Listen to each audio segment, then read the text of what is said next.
ఒకప్పుడు బేకరీ అంటే cakes, pastries, పఫ్సే కాదు, దిల్ పసంద్ కూడా. మీలో చాలామందికి ఇది ఫేవరెట్ అని నాకు తెలుసు. నాకు కూడా చాలా చాలా ఇష్టం.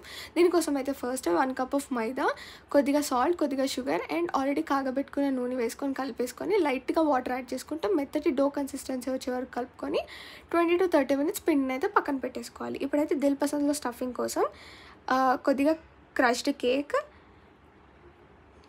Grated dry coconut, tutti frutti, కొద్దిగా వాటర్ అండ్ షుగర్ వేసేసుకొని కలిపేసుకుంటే స్టఫింగ్ అయితే రెడీ అయిపోతుంది. దీన్ని పక్కన పెట్టేసుకొని మనం ఆల్రెడీ రెస్ట్ ఇచ్చిన డోన్ అయితే తీసుకొని ఇప్పుడు దీన్ని అయితే రౌండ్గా రోల్ చేసుకొని పైన అయితే కొద్దిగా బటర్ అయినా గీ అయినా వేసుకొని గ్రీస్ చేసేసి కొద్దిగా మైదాపిండి చల్లుకొని పైన కింద ఫోల్డ్ చేసేసుకొని మళ్ళీ సేమ్ ప్రాసెస్ రిపీట్.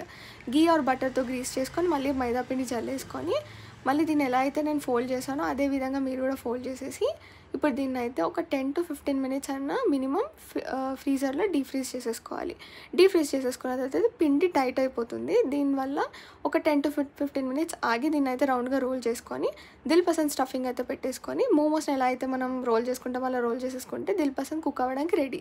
ఇప్పుడు దేనిలో అయితే దీన్ని కుక్ చేసుకుంటామో దాన్ని అయితే బటర్ గీతో గ్రీస్ చేసేసుకొని దిల్ పసంద్ పైన హోల్స్లా చేసుకొని పాలు రుద్దేసి ఒక 20 to 30 minutes లో ఫ్లేమ్లో కుక్ చేసుకుంటే దిల్ పసంద్ అయితే రెడీ.